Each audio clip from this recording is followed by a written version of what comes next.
Hello, welcome to Marrvelous Gardening. I'm Sarah Adams Dumas. Today we're going to sow spinach. This spinach is absolutely fabulous. It's called Bloomsdalelongstanding.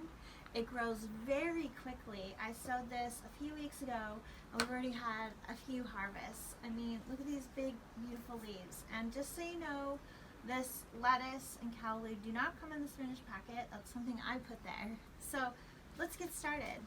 Now, if you remember from the lettuce video, we put some nice soil. Now here we're not using the seed starter soil. So this is organic soil. I recommend only organic soil, nothing with chemicals.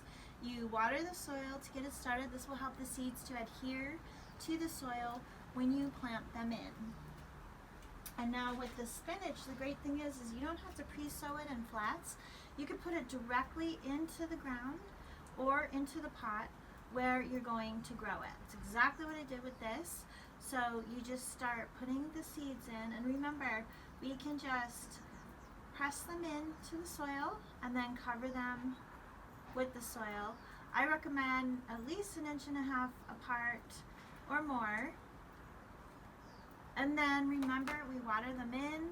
You want to keep them moist. You don't want them to be soggy. You don't want seedlings to ever dry out. Because then they won't grow. So I want you to have fun and enjoy. You could still get a lot of harvest out of the spinach if you start planting now. So have fun, and thanks for visiting Marrvelous Gardening.